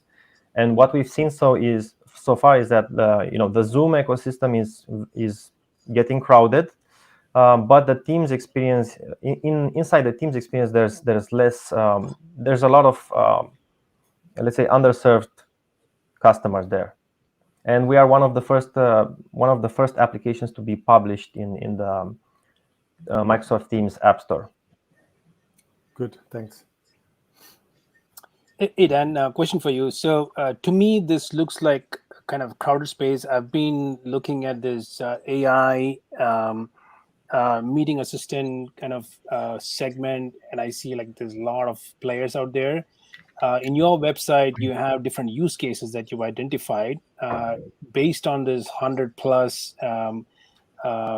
customers or prospects that are using your product. Have you identified any one of those use cases that are more that are used more often? In which case, have you considered trying to kind of narrow down your focus on that particular segment to try and differentiate yourself from other players in the space? So how are you thinking about that?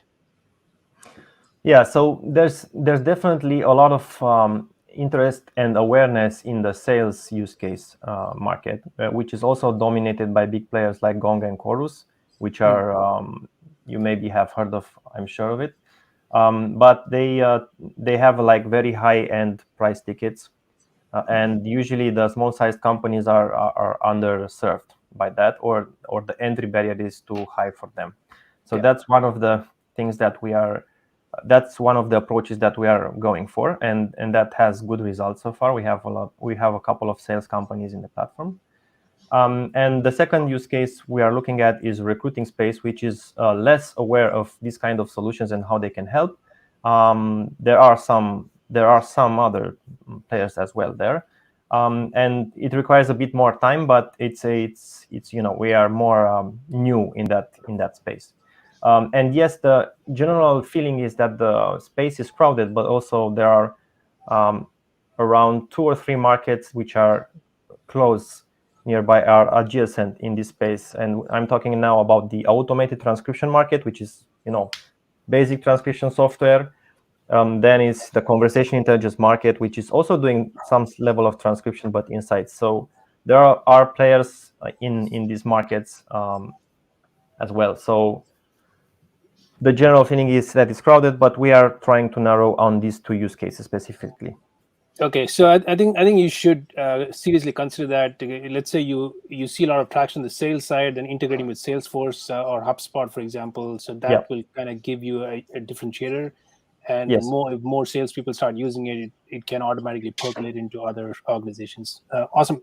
Good luck, Dan. Thank you. Hi, Dan.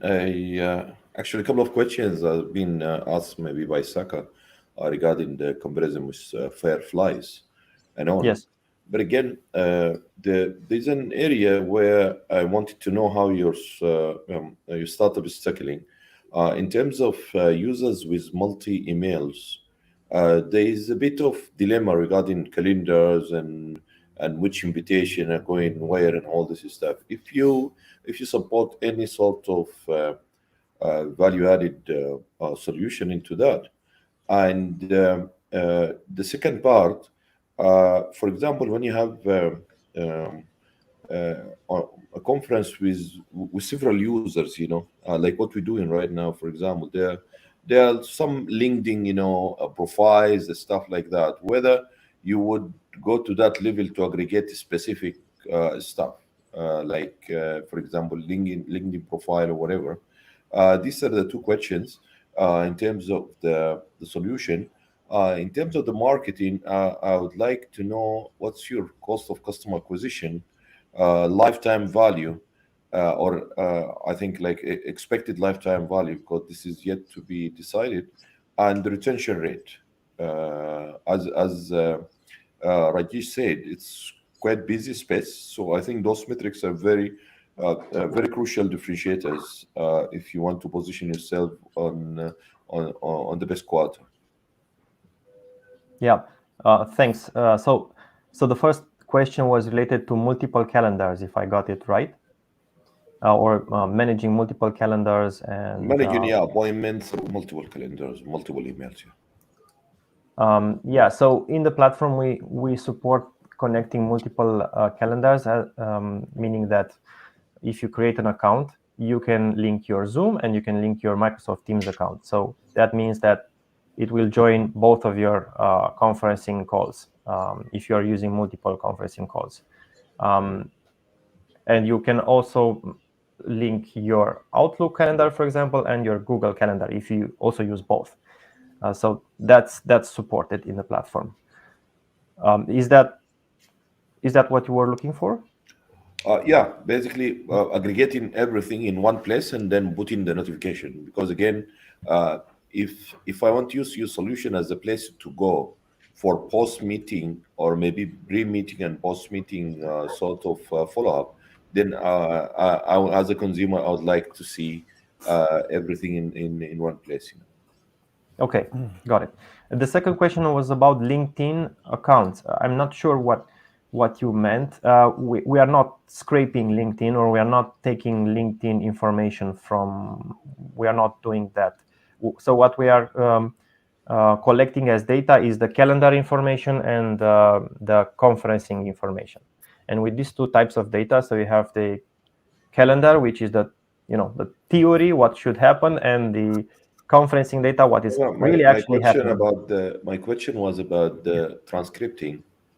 When you have chats, let's see, and people share their profiles or whatever, then you, if you're doing similar to Fireflies, for example, by getting all this transcript and put it back, does your algorithm has any feature to segregate specific metrics, like, for example, like profiles and all, for further reference? So if I got it right, yeah, so the algorithm is able to detect specific entities like names, profiles, numbers.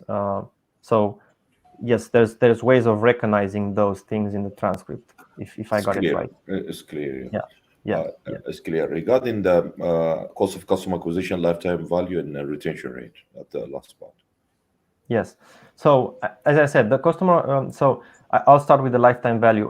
What we are seeing is, of course, that the lifetime value spans across a person's job position or job role, right? So when they change their job role, they might not need a tool like this, or they might start to want to need a tool like this. So that depends, of course, on the market. It's usually maximum 1 year, maybe. Then the cost of customer acquisition. Well, in our phase, what we did, it didn't make sense because we reached out and we put a lot of effort in staying at the table with the companies and seeing what they really want from the tool. So it didn't really make economical sense to book meetings for 3 licenses or 4 licenses. So we are still evaluating that cost of acquisition, cost of customer acquisition, and I cannot tell you, can't tell a number right now. But of course, on the long term, it doesn't make sense economically to book a meeting and have a person buying 1 license. It makes more sense to buy more subscriptions. And the third point, sorry, what was it about? Was retention rate. I think Saga asked partly about that. If consumers are staying with you both, like month 3 or month 4, or if you have any churn rate, like major churn rate. So it's somewhere around 60 to 70% of the customers that are starting to use the platform.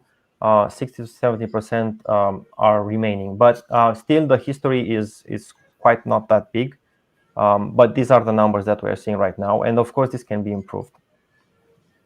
And there's various reasons for that. I mean, there's also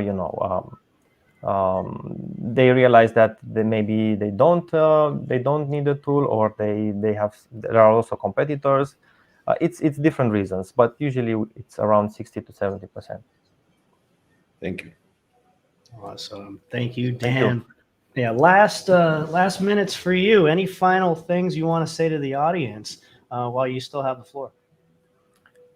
Thank you. So so if you're interested to talk, I'd be happy to connect. We are planning to raise a second round for MeatGeek. We raised a pre-seed round in April, so now we are targeting to raise a second round to scale the application and scale our go-to-market efforts.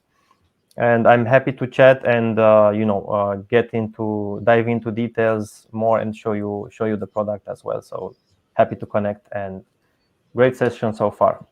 Fantastic. Thank you, Dan. We'll catch you at the virtual tables. If you like what you're listening to so far, we're getting to one more pitch. We're going to wrap up the broadcast, and then the floor is going to be for all of you out in virtual Air Meat Land to connect with each other.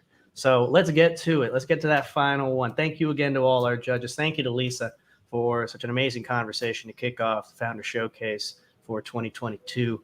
So let's get right into it. Coming to you from Mexico City, our final pitch of the evening. Last but not least, I'm excited to introduce founder and CEO of Tally Legal, Mr. Pablo Rocha. For the invitation. This is Pablo Rocha, co-founder at Tally Legal. And in the next couple of minutes, I'm going to talk about Tally, what we're building, our vision, and why you should invest in our company. So to begin with, we're building Stripe Atlas for LATAM's exploding market. We help founders incorporate a local company in 7 days through our platform.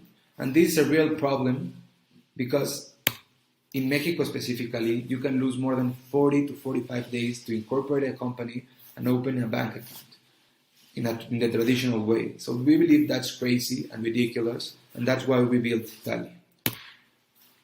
Right now, you can incorporate a company in 7 days using our platform. And we've been crushing it in the incorporation side of our business. This year was an amazing year for us. We grew more than 20% MOM, and we closed the year with more than 20K in revenue in December. So we've been doing a great job in that end. Our customers are loving our platform. We have a lot of issues to resolve, of course, but we're in a good direction. This is a little bit how our product looks like. You have your dashboard with all your documents and your information. And that's an important thing, and this is an important slide, because the KYC and the KYB we have of our clients is the most important part of our business. Because the KYB is as robust as a bank needs to open a bank account. So this is important. Keep that in mind. And let me move to the next problem we encounter. Entrepreneurs lose a crazy amount of time onboarding 7 or 8 different service providers to get a bank account, a credit card, payments, accounting, etc. And that's crazy because they onboard these 7 or 8 different service providers with the same documentation over and over again. And that's crazy. And on the other end, these companies, these B2B companies, spend a lot of money acquiring the same customers and doing KYB verification. So what we're really building, we call it the Open Compliance API. This single API will enable these B2B businesses on the right to acquire customers, to do one-click onboardings, and to do KYB verification. So this is the real problem we are solving. And our vision is to become this KYB verification layer for SMBs in LATAM. This is important because right now, an important question. Right now, there's a race to become the X for LATAM. There's a race to become the Brex for LATAM, the Mercury of LATAM, the Gusto of LATAM. And they are all after the same clients. And Tally will become their top acquisition channel to all of these Brexes for LATAM. We are raising 2.5 million to accelerate growth and to build this API and to hire an awesome team. Right now we have amazing advisors and investors, and you should join them and invest in Tally. And thank you. This is my email. If you have any doubts, happy to answer them and continue talking. Thank you. Fantastic. Final pitch of the evening, ladies and gentlemen. Let's bring up Mr. Rocha to the stage. Pablo, how you doing, my friend? I'm great. Thank you, Martin. Thank you for the invitation. Absolutely. Last but not least, final pitch of the evening. Let's open up the floor to our investor judges. I'm going to disappear into the ether, and then I'll let you take it from here. Hola, awesome. Pablo. ¿Cómo estás? This is Juan. Nice to hear your pitch. Congratulations. So how do you navigate all the technicalities among the different countries within LATAM? So I understand that you provide a one-stop solution for SMEs, but how do you navigate the different legal aspects of the different countries throughout LATAM? That's a great question, Juan. I like to speak of LATAM, of Spanish-speaking LATAM. I don't like to speak about Brazil because it is another monster. But speaking about Spanish-speaking LATAM, Mexico is the biggest country by far. So when you have a successful company in Colombia, Peru, Argentina, Venezuela, Chile, you always think about expanding to Mexico. So we are helping a lot of founders soft land in Mexico. So even though our vision is to expand throughout LATAM, we are not in a rush to expand anytime soon. Anytime soon, I believe in the next 24 or 18 months, we are not planning to expand to another country. Okay, so now you're focusing only on the Mexican market, which is huge, as you mentioned, and also for other companies to establish in Mexico. Yeah. We currently have a lot of customers or clients from Colombia, Chile, Argentina, Peru, and we help them soft land, and we set the company, we open the bank account, we help them navigate through the Mexican bureaucracy. Okay, I'll take that into account for our portfolio companies. Thank you. Thank you, Juan. Awesome. Cool. Pablo, awesome, man. So maybe 2 questions for you. I'll start with the first question. So you said you went from 40 days, that's traditionally, to 7 days. That's amazing. How do you go from 7 days to a few seconds? Can you do that? Right now, we cannot. That's our dream. But there's a couple of steps we have to do with the Mexican government, and the bureaucracy is we have to acquire the name of the companies, and that takes off 48 to 72 hours. If we didn't have that step, we could incorporate a company in 1 day. Okay, fantastic. So I think if you continue to be the champion to kind of drive that, then there's a lot of press for you, so that'll give you a lot of marketing edge. Second question is, you talked about raising capital for growth. So can I assume that you completely understand all your unit economics, the cost of acquisition, your churn, your LTV? Have you run different tests to see where your customers sit, what is the right channel to go find your customers, what your margin looks like? Have you clearly understood all those different metrics? Yeah, we know our metrics. We want, like, right now we're not focusing on we have a lot of issues to resolve before we can scale. The first one, we know our unit economics. Our CAC is around $90 per client, and we make per constitution $150. So it's a small margin product. But if we manage that to get the incorporation, a bank account, and a credit card with our partners, a small margin product delivers $950 in gross profit if we manage to do that. So our focus right now is to get 100% of our companies a bank account and a credit card from our partners. So, okay, understood. Okay, so then one suggestion for you is, in your slide you talk about you need $2.5 million for growth. So maybe it should be you should rephrase that to determine growth metrics. It's two different connotations. So anyway, so it's fantastic. So good luck to you.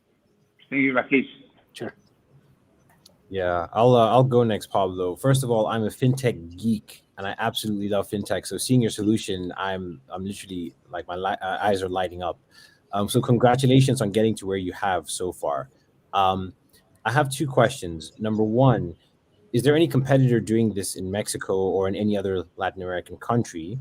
And I'll come to the second question, but let's answer that one first. Yeah, we have one other platform incorporating companies like we do, but other than that, there's absolutely no competition. And an important thing about the Mexican market in the incorporation side is that in Mexico, you need a notary to incorporate a company. And in Mexico, there are only 4,400 notaries for 150 million people. So they have this monopoly. They are really rich and powerful. But that's a good thing for us because the market is really fragmented. But these notaries make their money mostly in real estate transactions. Every real estate transaction, you have to go to a notary. So they have zero incentive to incorporate companies to be efficient. And that's where Tally comes in. And we partner with these notaries. And we provide them clients, the KYC, we automate the bylaws, and they just have to sign and make money. So that gives us a leverage to set the price with our partners because we have the volume, and to pay them, we have 40 days to pay them. So that's a nice free cash flow we have. Nice. And then the other question is around, I guess, the value proposition. So to the end customer, you help them incorporate pretty quickly. Then you came into this sort of API where you're talking about Brex and all these companies that are trying to come into the Mexico or South American market. That's a huge trend that's going to continue. But I'm trying to understand there, what is the specific value proposition to those kinds of companies coming to Mexico or starting up there? Because on the one hand, you're saying that you help them find customers, but then on the other hand, an API is something that perhaps helps them onboard customers easily because you have all the information, like, their IDs and all that kind of stuff. So which of those two are you really solving for the Brexes and all those guys? Or are you kind of just still kind of figuring that out at the moment? Yeah. There are US companies going to Mexico and expanding to Latam, but there are also local companies with deep pockets trying to be the Brex of Latam. So we are serving these local companies. Like there's right now a race to become the best, and we have players like Clara Jeeps, A55, Delta, and there's a list of 6 or 7 more. And to answer your question, right now we're helping them acquire customers. We are pre-API, but we have been speaking with them, and it makes completely sense to do the KYB verification for them because they spend a lot of money hiring lawyers and they're reading like bylaws and reviewing documents all day. So we can do that for them because we already know who are the partners of these companies, and we did we created the bylaws and the incorporation documents, so it makes completely sense to charge them for each KYB verification we do. So both of those, we help them do both things. Right now, we are focusing more in acquired customers. Yeah, no, fantastic job. Honestly, I give you a lot of kudos for getting to where you are now. It's a hard thing to do, but if you win, you'll win pretty big. So nice job. Thank you, Saka. Awesome. Great. Hi, Pablo. Yeah. Pablo, this is Walid from Dubai here. I've been using eShare early, I think in 2013, 2014. And everybody knows right now it has turned into Carta, what is one of the leading competitor in the space right now. My question to you based on this is, are you targeting companies only, or you're targeting investors as well? Because eventually on the roadmap, since are you doing this? Are you targeting also investors, fund, and venture builders, or are you only going to target founders or people who are establishing companies?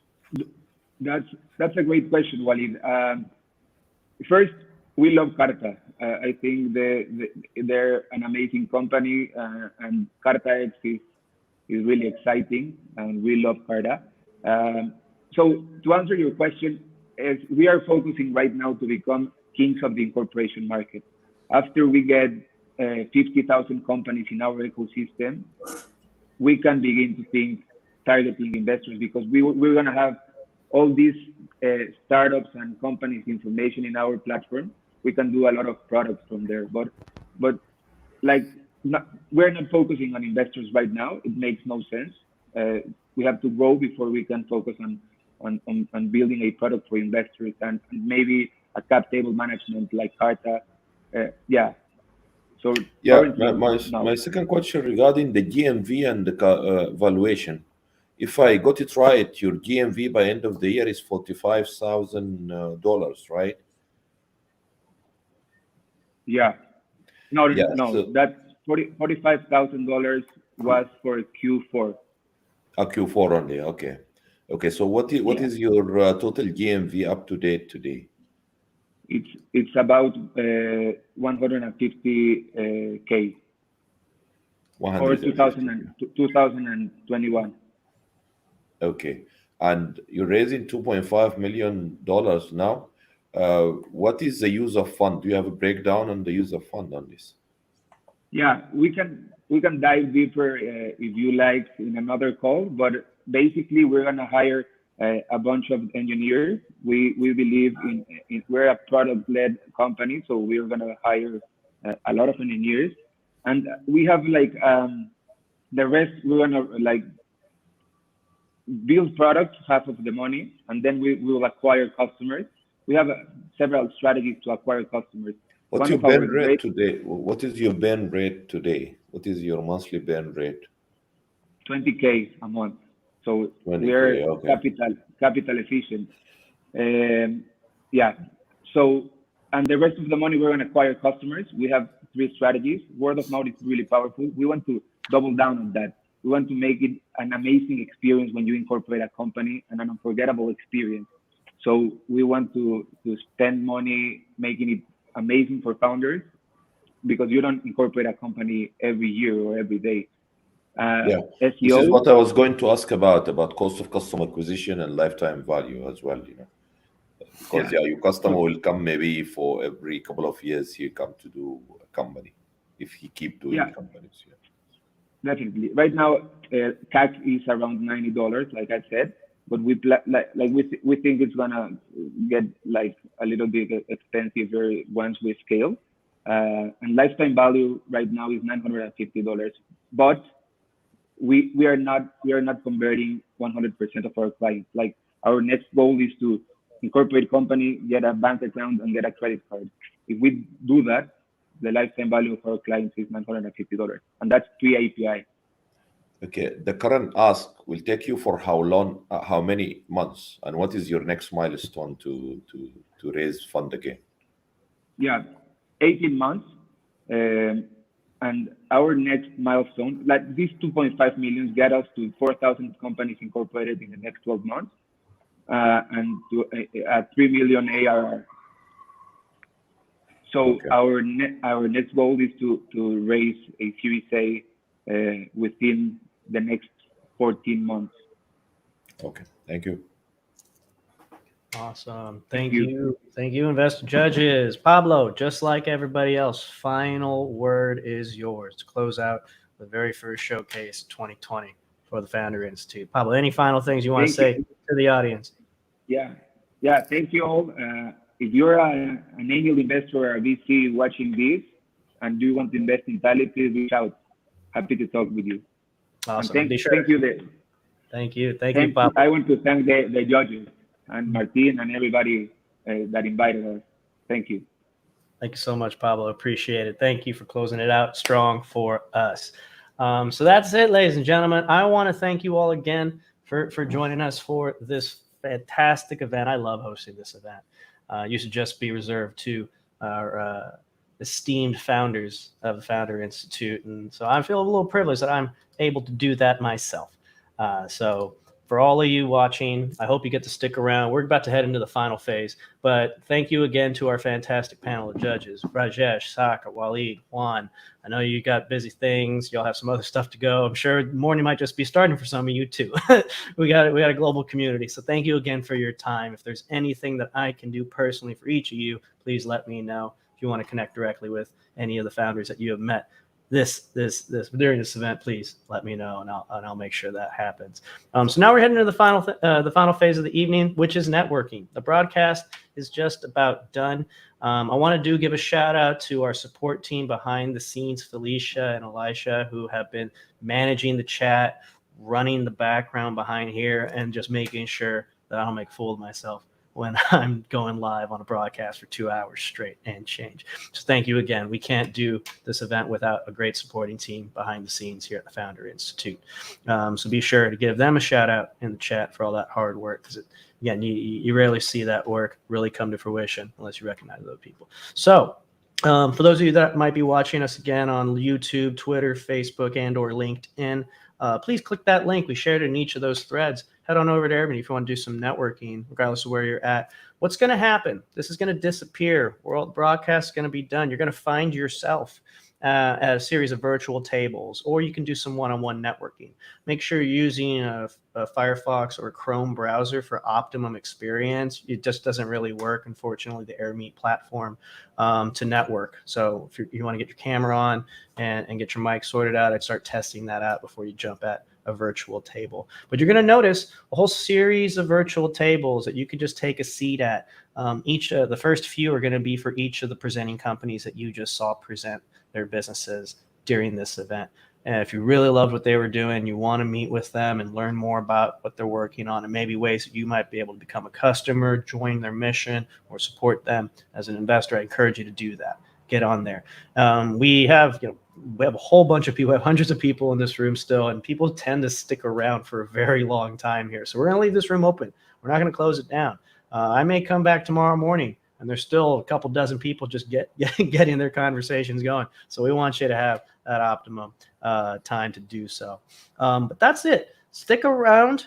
Do some networking. Once again, thank you for joining the Founder Showcase for 2022. We'll be back in early spring, sometime in April. Be on the lookout for the next showcase, where we're going to feature a whole nother round of amazing investors, great keynote. Thank you to Lisa for joining us earlier this evening, as well as, of course, some amazing founders presenting some companies from all around the world. If you want to get involved and pitch on the global stage, we do have applications that are open when you announce that event so that you can apply. You have to go through a series of evaluations to get to that point. But of course, if you're a Founder Institute graduate, we'd love to feature you as well. So thank you all again. My name is Martin, entrepreneur in residence over here at FI. Can't thank you enough for spending your evening with us, or your Wednesday and or Thursday. Wherever it is you out in the world, hope you find yourself safe and well. Please take care of each other. Take care of yourself. And if you're building something and you're hoping to change the world, don't stop. Love that problem. Solve it for the people that matter, and build something that's going to make a big impact for the generation ahead. So without further ado, we're out. We'll see you next time. Be well, be safe, and we'll catch you here another time.